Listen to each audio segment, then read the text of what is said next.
everyone, this is Joan Maynard again, and we're coming to you from Positively Driven, where we are driving every day, getting ourselves a little closer to our goals and our purposes.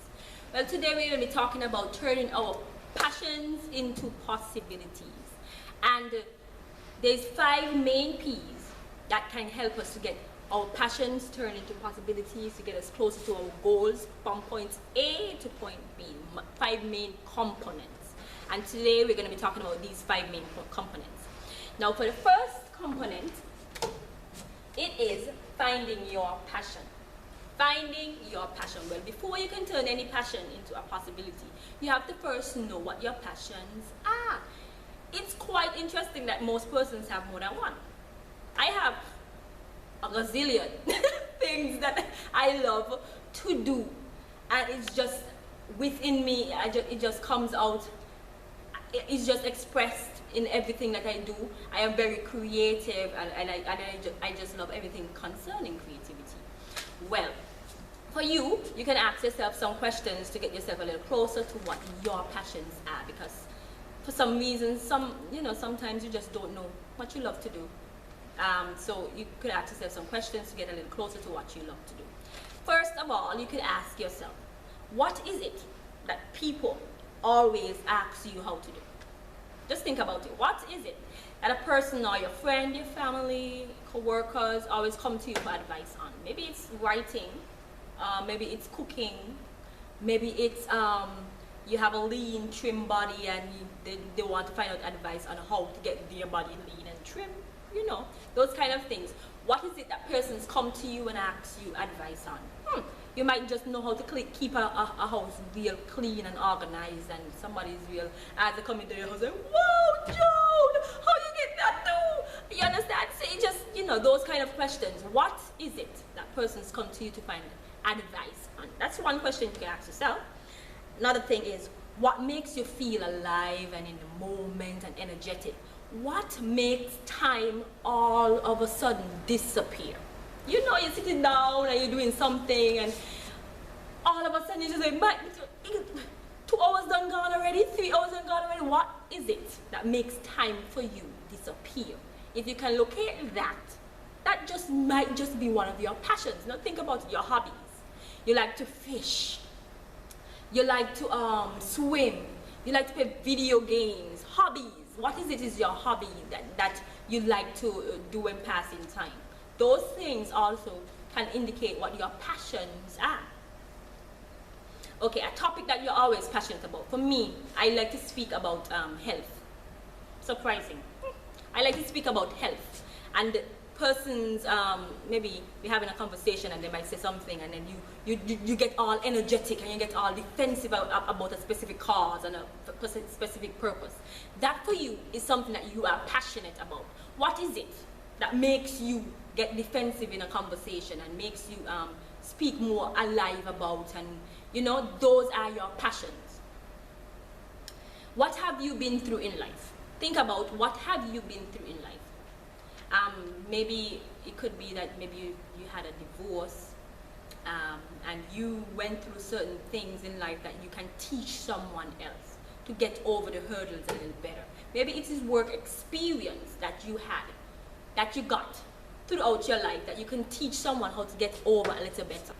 For instance, maybe you're in a relationship for eons of years, 5, 10, 15 years, and people come to you for advice because they just love to see the relationship, and they ask you about your relationship and how have you kept it so alive for such a long time, and you like speaking about that relationship. You like to help people, give people advice about the relationship. Maybe you have children and you keep your family organized, well fed, and people ask you for advice concerning rearing and raising up a child and so on and so forth. Those are your passions. Those could be passion indicators in your life to say, okay, this is what I love to do because really it gives me joy in explaining or teaching or guiding someone else. Passion indicators. Okay, number 2. What is your purpose? The second in these 5 P's is your purpose. Now, passion is passion. Purpose is purpose. Purpose is the who. or the why, or the reason. Why are you doing this? This why or this who has to be strong enough to propel you from one area to another. So for example, for me, my purpose, my why is to help to see change in someone else. And that's the reason why I do what I do. Because my purpose is strong enough to propel me from one area to another. Now, if your purpose is not strong enough, you'll realize that when you come up to challenges, you sit back and you say, you know what, I can't do this. Because your purpose is not strong enough. So you have to link your passion to a purpose, a reason, a who or a why that is strong enough to move you from one area to another. Maybe it's your children and you want to make sure that your children is well educated. Maybe it's your mother and you want to make sure that your mother has a home. I don't know. But you get my point. There has to be a strong enough reason, a strong enough purpose that makes you do what you are doing right now. Or makes that you have to tie your passion to propel you from one area to another, from one step to another, a purpose, a reason. Now we're moving on to the third area of these 5 P's, and it is taking perspective.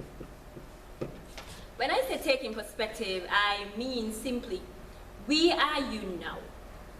And where would you like to be? It's like taking an inventory of your present state, your present situation. Where are you now? And where would you like to be? And then what steps would be taken in order for you to get from point A to point B?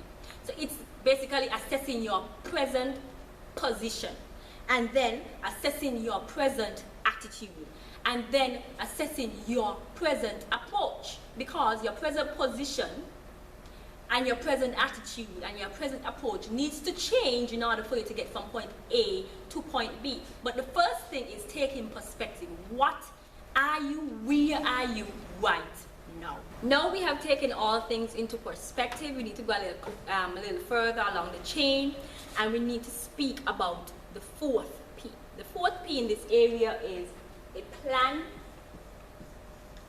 of action, a clear and precise plan of action. These is action steps that is going to take you from here to the next 3 months, from the next 3 months to the next 6 months. These action steps include your goals, the activities that needs to be done, the resources that is needed, the tools that is needed, the persons that you need to get in contact with, connection to these action steps. Now, I was watching a television show, and I heard an individual say, a goal without a timeline is simply just a dream. Now think about that. A goal without a timeline is simply just a dream. So we might just have, things that we like to get done, but if we have no timeline to these things, then they are going to just stay there and never get done. So it's important that in these action steps that we put timelines to everything. Everything that we're going to be doing, we put a timeline to it. In the next 1 week, this has to be done. In the next 2 weeks, this has to be done. In the next 1 month, I need to get this, and this done. Now that is making a plan of action. We are going to be taking our passion and turning it into possibilities. Now the 5th P, we are down to the last one, and this is the 5th P. Okay, the 5th P in these 5 P's is, drum roll please, persistence. And to be quite honest, persistence is the most important in these 5 P's. Now you could have passion, you could have purpose, you could have a perspective,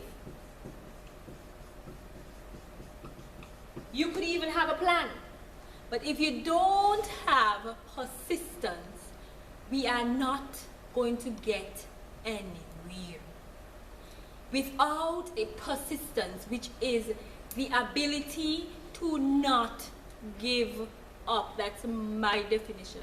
It is the ability to not give up, no matter what the obstacles, no matter what the situation, no matter what the circumstances. Just do not give up. Don't quit. When the rubber hits the road and obstacles and resistance comes, do not quit. That is persistence. Now, That is the most important, and that is like the number one thing that people do when you know you have obstacles. It's just easier to just lay back and you say, you know what, I give up. Oh, that's too hard. I can't get through. I try all the things I'm need to try, and ain't look like it happening. It's just ain't look like it happening. You need to tell yourself that I can make it. You know what? Instead of saying I can make it, I will make it.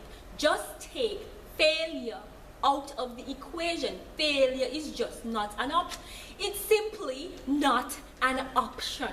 You cannot allow yourself to fail. Don't allow yourself to get even that smell of failure in the ear. You understand what I'm saying? Failure is just not an option. And because failure is not an option, you can't even think about failure. So you have to persist. At the end of it all, you will come out a winner. As Mr. Les Brown has said, it is simply not over until you win. So let's make some changes in our lives today and incorporate these 5 P's. First of all, finding your passion.